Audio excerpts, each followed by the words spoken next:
नमस्कार दोस्तों, welcome to study IQ judiciary. My name is Chand Kuba. दोस्तों, नेल्सन मंडेला ने एक बार कहा था कि अगर एक देश के हालातों के बारे में आपको जानना है तो सबसे सही तरीका है कि उस देश के जेल में बंद कैदियों के हालात देखिए। आपको ये देखना चाहिए कि वो देश अपने कैदियों के साथ किस तरह का व्यवहार करता है। और ये बात सच भी है, क्योंकि जब हम अक्सर देखते भी हैं कि जब एक व्यक्ति को कोई आरोप लगाकर जेल में भेज दिया जाता है या फिर एक कैदी जो अपनी सजा काट रहा होता है तो उनके साथ काफ़ी ज़्यादा अमानवीय तरीके से व्यवहार किया जाता है, इनह्यूमेन ट्रीटमेंट उन्हें दिया जाता है। इनफैक्ट उन्हें इंसान की तरह ट्रीट किया ही नहीं जाता है। ऐसे में कई बार ऑनरेबल सुप्रीम कोर्ट ने, कई बार वेरियस हाई कोर्ट्स ने कई गाइडलाइंस जारी की हैं और ये कहा है कि जो कैदी हैं वो भी इंसान होते हैं, उनके भी ह्यूमन राइट्स होते हैं। आर्टिकल 21 उन्हें भी अवेलेबल होता है, इसलिए उनके जो हालात हैं उन्हें सुधार करना चाहिए।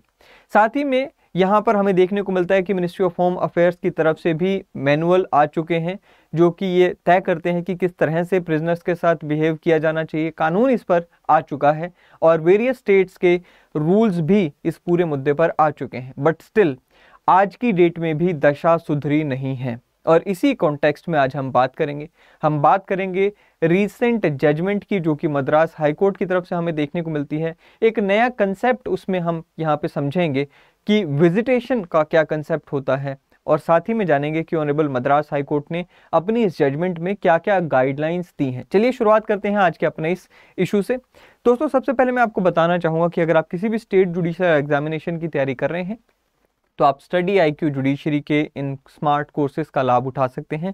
इन कोर्सेज को आपकी नीड्स के अकॉर्डिंग डिज़ाइन किया गया है। सभी major minor laws, local laws आपको दिए जाते हैं। अगर आपकी स्टेट में GS का पोर्शन आता है तो वो आपको दिया जाता है। करंट अफेयर्स, चाहे वो जनरल हो या फिर लीगल हो, वो आपको दिए जाते हैं। प्री की टेस्ट सीरीज दी जाती है एंड साथ ही में हर फ्राइडे आपको मौका मिलता है आपके फैकल्टी से लाइव जुड़ के उनसे अपने सवाल पूछने का। ऐसे में आपको करना क्या है, आपको हमारी वेबसाइट पे जाना है और जब आप लॉग आउट कर रहे होंगे, चेकआउट कर रहे होंगे अपनी स्टेट का कोर्स चूज करने के बाद, तो आप वहां पर CHAND का ये कोड इस्तेमाल कीजिएगा और ये कोड इस्तेमाल करने पर आपको ये जो पूरा का पूरा कोर्स है वो 10,499 रुपए में आपको मिल जाएगा। सो चांद का ये कोड इस्तेमाल करना है और इसका लाभ आप उठा सकते हैं। चलिए, दूसरी बात ये कि मेरे जितने भी सेशंस होते हैं उनकी नोटिफिकेशंस आपको टेलीग्राम के इस चैनल पे मिल जाती हैं और अगर आप मुझे DM करना चाहें तो इंस्टाग्राम की इस ID पे आप मुझे मैसेज भेज सकते हैं। चलिए, अब पूरा केस क्या था। देखिए, केस का टाइटल है People's Watch versus the home secretary. अब ये तमिलनाडु की स्टेट में ये केस हमें देखने को मिलता है एंड मद्रास हाई कोर्ट का ये पूरा जजमेंट है। एक PIL फाइल की गई थी एक NGO के द्वारा जिसका नाम है पीपल्स वॉच एंड उन्होंने स्टेट को डायरेक्ट किया कि भाई जो rule 507 of Tamil Nadu prisons rule 1983 है उसके अकॉर्डिंग किसको यहां पर जेल में जाने की इजाजत दी जानी चाहिए। तो उसके according to appoint a trained and skilled non official visitors board to visit the prison. Now board of visitors का ये जो कंसेप्ट है इसे आज हम समझेंगे। आखिरकार ये बोर्ड ऑफ विजिटर्स होता कौन है? क्या कोई भी जेल में जा सकता है? देखिए, जिन लोगों के परिजन जेल में होते हैं उनको तो जेल में जाने का अधिकार है, वो पीरियोडिकली उनको जेल में जाने की परमिशन मिलती है। बट क्या इसके अलावा आम जनता जेल में जा सकती है? क्या आम जनता जेल में जाकर ये चेक कर सकती है कि अंदर जो प्रिजनर्स हैं उनके क्या अधिकार उन्हें मिले हुए हैं, किस तरह से वो रह रहे हैं? तो उसका जो कंसेप्ट है आज हम डिस्कस करेंगे। आज हम बात करेंगे बोर्ड ऑफ विजिटर्स की। नाउ है क्या ये? सो इसमें यहाँ पे लिखा भी है कि बोर्ड ऑफ विजिटर्स एक ऐसा बोर्ड होता है which is empowered to visit each of the central jails and sub jails to address the grievances of prisoners and to help the prison administration to development of correctional administration। तो basically क्या है, आप ये कह सकते हैं कि ये पब्लिक आई है, एक पब्लिक के नुमाइंदे जेल में जाते हैं और ये चेक करते हैं कि जो प्रिजनर्स हैं वो अच्छे से रह रहे हैं, उनके अधिकार उन्हें मिले हुए हैं, बेसिक एमिनिटीज उनसे छीनी नहीं गई हैं और साथ ही में जो जेल अथॉरिटीज होते हैं उन्हें भी असिस्ट करते हैं कि किस तरह से जेल का एनवायरनमेंट जो है उसे और ज़्यादा बेहतर बनाया जा सकता है। अब ये जो पिटिशनर्स थे इन्होंने ये आर्ग्यू किया था कि 1983 के जो तमिलनाडु के रूल्स हैं ये मैंडेटरी करते हैं कि विजिटर्स बोर्ड बनाया जाएगा, लेकिन स्टेट ने अभी तक नहीं बनाया है। साथ ही में इन्होंने कई सारे किस्से भी वहाँ पे शेयर किए थे पिटिशन में जहाँ पर ह्यूमन राइट्स वायलेशन होता है और उनके लिए कुछ नहीं किया जाता है जेल के अंदर। नाउ जो लीगल प्रोविजन हमें यहाँ पे पता होना चाहिए वो दो लीगल प्रोविजन है। एक तो सेक्शन 59 है प्रिजन्स एक्ट का 1894 का जो ये प्रिजन्स एक्ट है, उसी के साथ साथ हर स्टेट के अपने प्रिजन रूल्स होते हैं। तो यहाँ पर आपकी, अगर आप हरियाणा से हैं तो हरियाणा का अलग प्रिजन रूल है, पंजाब का अलग है, इसी तरह से तमिलनाडु का जो प्रिजन रूल है वो अलग से है। बेसिकली ये जो सेक्शन 59 है प्रिजन्स एक्ट ऑफ 1894 का, ये यहाँ पर अधिकार देता है कि कुछ बोर्ड ऑफ विजिटर्स बनाया जाए जिसको जेल के अंदर जाने की अनुमति हो। So it gives the right to visit the prisoners in again a mechanism, एक मैकेनिज्म है जहां पर बाहर के लोग अंदर जा सकते हैं। अब रोल क्या होता है बोर्ड का, मतलब बोर्ड अंदर जाकर क्या प्रिजन अथॉरिटीज को कुछ डायरेक्शंस दे सकता है क्या ये जो बोर्ड के लोग होते हैं ये अंदर जाकर इस तरह से वहां पर अपना हुक्म चला सकते हैं, वहां पर जाकर डायरेक्शंस या लीगली बाइंडिंग कुछ बोल सकते हैं क्या? चलिए देख लेते हैं। अब यहां पर हमारा एक मैनुअल आया था, the model prison manual of 2016, central government की तरफ से, मिनिस्ट्री ऑफ होम अफेयर्स की तरफ से ये मैनुअल आया था, और उस मैनुअल में कुछ रोल्स एंड ड्यूटीज इस बोर्ड ऑफ विजिटर्स की तय की गई हैं। जैसे कि अब यहां पर मैंने लिखा भी है कि जो अंदर कैदियों को खाना दिया जा रहा है उसे एग्जामिन करना है कि उसकी क्वालिटी क्या है, अच्छा है कि नहीं है, खाने लायक भी है कि नहीं। अक्सर हमें देखने को मिलता है कि जो स्कूल कॉलेजेस के हॉस्टल्स होते हैं वहां पर भी अच्छा खाना नहीं होता। अब यहां पर तो हम ऑलरेडी कह रहे हैं कि जेल अथॉरिटीज भी ये एज्यूम करके चलती हैं कि भाई उनके साथ अच्छा व्यवहार नहीं किया जा सकता। अगेन ये ह्यूमन नेचर है, बट अगेन एक तो ये हो गया। दूसरा क्या है, to inspect the barracks, ward, sheds and other buildings of the prisons generally. Now basically क्या होता है कि जो भी बैरक्स वगैरह होते हैं उसमें सफाई नहीं होती है, उसमें अच्छे रहने के इंतजाम नहीं होते हैं। फॉरगेट अबाउट गद्दे वद्दे तो उनको मिलते ही नहीं है अच्छे, जो बेसिक ऊपर लेने की चद्दर वगैरह भी उन कैदियों को नहीं मिलती है, एंड वो बहुत बुरा हाल होता है। उसको यहाँ पर इंस्पेक्ट करने के लिए कहा गया है। साथ ही में क्या है, to ascertain whether the consideration of health, cleanliness and security are attended to, whether proper management and discipline is maintained in every respect. अब हम देखते हैं कि भाई जो प्रिजनर्स होते हैं वो आपस में भी वहां पर लड़ते हैं, गैंग्स बन जाती हैं, अंदर भी वो आपस में लड़ाई होती है। तो क्या सिक्योरिटी को लेकर अच्छे इंतजाम है प्रिजन में कि नहीं, क्लीनलीनेस और हेल्थ को लेकर अच्छे इंतजाम है कि नहीं।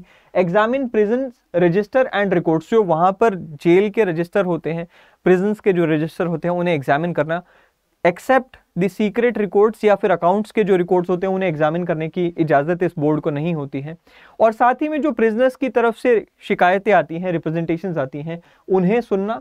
एंड उसके बाद यहाँ पर direct if deem advisable that any such representation or petition be forwarded to the government। अब मान लीजिए कुछ प्रिजनर्स ने शिकायत रखी बोर्ड के सामने, बोर्ड उस शिकायत को प्रिजन अथॉरिटीज को ही बोलता है कि भाई आगे सेंट्रल गवर्नमेंट या स्टेट गवर्नमेंट को इसे भेजा जाना चाहिए।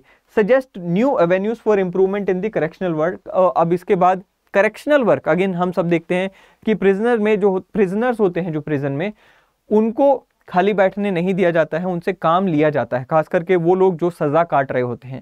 अब करेक्शनल वर्क उन्हें क्या और दिया जा सकता है, क्या उनके लिए बेहतर इंतजाम किए जा सकते हैं, जैसे कि क्या उनके लिए हम कोई और नया आर्टिकल प्रोड्यूस करने के लिए उनको बोल सकते हैं। जैसे हम देखते हैं कि कई सारे कैदी होटल वहां पर खोल लेते हैं या फिर जो रेस्टोरेंट वगैरह खोल लेते हैं जेल के अंदर ही, और वो बाहर के लोगों को खाना सप्लाई करते हैं। तो क्या ये सब पॉसिबल है? इस तरह के करेक्शनल वर्क वगैरह वहां पर हम सजेस्ट कर सकता है ये बोर्ड।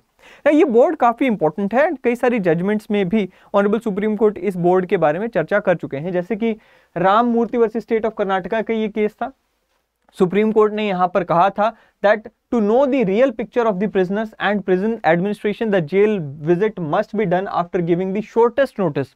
नाउ ये भी नहीं होना चाहिए कि जो बोर्ड है वो 1 महीना पहले ही प्रिजन अथॉरिटीज को बता दे कि जी हम आने वाले हैं। शॉर्टेस्ट नोटिस पे जो बोर्ड है उनको जाना चाहिए, अचानक से बोर्ड को जाकर चेक करना चाहिए कि वाकई में वहां पर क्या कंडीशंस चल रही हैं। इसी तरह से एक और केस था, संजय सूरी वर्सेस दिल्ली एडमिनिस्ट्रेशन का ये केस था, जहां पर ये कहा था कि जो बोर्ड होता है उसकी कॉम्पोजिशन में भी डाइवर्सिटी होनी चाहिए। अलग अलग तबकों के लोग, अलग अलग फील्ड्स में काम करने वाले लोग जो हैं इस बोर्ड का हिस्सा होने चाहिए। तो यहाँ पर लिखा है that need for diversity in the board of visitors it recommended the members from different cross sections of life must be included in the visitors board with social activists, women social workers, people involved in news, media, retired public servants from judiciary and executive। तो अलग अलग field के लोग इस board में होने चाहिए ताकि अलग अलग तरीके से वो अपने पर्सपेक्टिव से जेल के अंदर की हालात देख सकें। नाउ अब ये जो मद्रास हाई कोर्ट ने यहाँ पर जो गाइडलाइंस दी हैं गवर्नमेंट को, वो क्या क्या गाइडलाइंस हैं, वो केवल और केवल विजिटर बोर्ड तक सीमित नहीं है, उसके अलावा भी कुछ गाइडलाइंस हैं जो कि हमें पता होनी चाहिए। सबसे पहले तो यहाँ पर कहा है कि भाई एक कमेटी का गठन तमिलनाडु गवर्नमेंट को प्रॉम्प्टली करना है। वो कमेटी आगे जो है क्या करेगी, वो कमेटी जो है बोर्ड ऑफ विजिटर्स बनाएगी।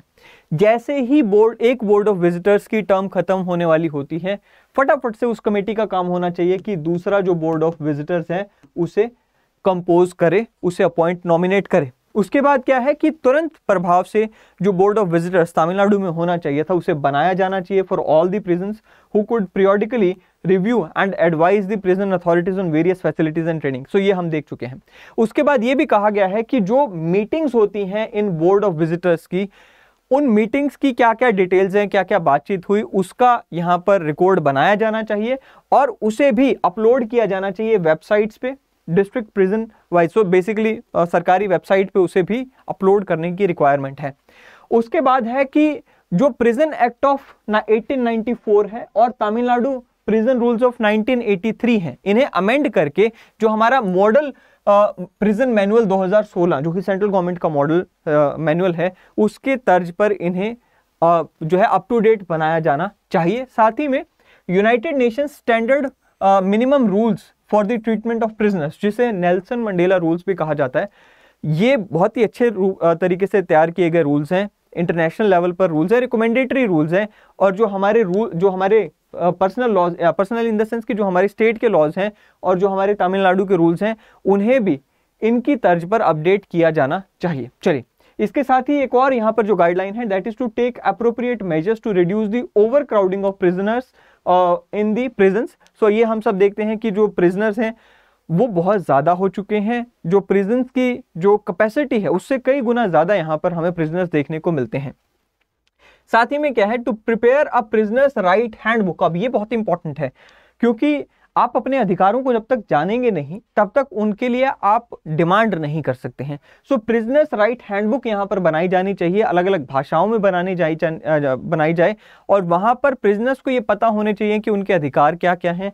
एंड अगेन लॉज जो उनके ऊपर लागू होते हैं, रेगुलेशंस जो उनके ऊपर लागू होते हैं, वो कैसे अपनी ग्रीवेंसेस को जो है रेज कर सकते हैं, बोर्ड के सामने कैसे रख सकते हैं, साथ ही में उनको बिहेव कैसे करना है, उनको डिसिप्लिन में कैसे रहना है, क्या क्या उनसे उम्मीद की जाती है, ये भी उस पूरे के पूरे मैनुअल में लिखा होना चाहिए। साथ ही में क्या है कि office of inspector general of prison shall prepare an annual report with the remark and suggestions of the visitors and boards across the state and the corresponding action taken by the prison department. So ये जो है एक additional यहाँ पे duty दी गई है किसको, inspector general of prisons को, कि वो एक एनुअल रिपोर्ट बनाएं। विजिटर्स जो आते हैं यहाँ पर, जो अपॉइंटेड बोर्ड ऑफ विजिटर्स हैं, उनके जो बातें उन्होंने कही थी उसके ऊपर कितना एक्शन लिया, कितना नहीं लिया, वो सब यहाँ पे लिखेंगे। To make all the facilities that is medical equipments, drinking water, hygienic food available to the prisons at all times. साथ ही में क्या है कि regular training and refresher courses shall be conducted in collaboration with academy of prisons and correctional administration for officials and prison staff who directly interact with the inmates. So basically क्या है, जो prison officials हैं वो यहाँ पर regular training लेंगे। अब क्या होता है ना कि जो अकेडमीज होती हैं, जो प्रिजन ऑफिशियल्स के लिए भी ट्रेनिंग अकेडमीज होती हैं, ये स्टेट्स में मौजूद होती हैं और वो उन ट्रेनिंग वो अकेडमीज जो हैं वो ट्रेनिंग देती हैं उस स्टाफ को जो कि जेल का स्टाफ होता है। सो रेगुलर ट्रेनिंग यहाँ पर होनी चाहिए जेल के स्टाफ की, ताकि उन्हें पता हो कि किस तरह से उनसे ये बिहेवियर की उम्मीद की जा रही है। साथ ही में क्या है, to provide effective grievance redressal system with the provisions of complain box, CCTV camera लगाने के लिए कहा गया है, alert system in the barracks of jails, ये लगाने के लिए आदेश दिए गए हैं। एंड आखिरी में to ensure the effective functioning of visitorial system in reforming the prison, and the state government shall organize a yearly conference under the aegis of Human Rights Commission with official and non-official visitors of the board across the state. So ये यहाँ पर कुछ directions दी गई हैं किसकी तरफ से, Madras high court की तरफ से। खैर ये जो डायरेक्शंस हैं पहली बार नहीं आई हैं, ये डायरेक्शंस पहले भी आ चुकी हैं, बट द पॉइंट इज कि जो विजिटर्स बोर्ड है, द बोर्ड ऑफ विजिटर्स जो है, उसके ऊपर काफ़ी ज़्यादा एम्फेसिस रहा है और ये विजिटर्स बोर्ड किसी एक स्टेट की समस्या नहीं है, सभी स्टेट्स में होना चाहिए और प्रॉपर इंप्लीमेंटेशन उसकी होनी चाहिए। आई होप कि आपको ये विजिटर्स बोर्ड का कंसेप्ट समझ आया होगा, क्या क्या गाइडलाइंस है वो तो आपको पता चल ही गई होंगी। अगले सेशन में फिर एक बार मिलेंगे। Till then thank you and have a great day.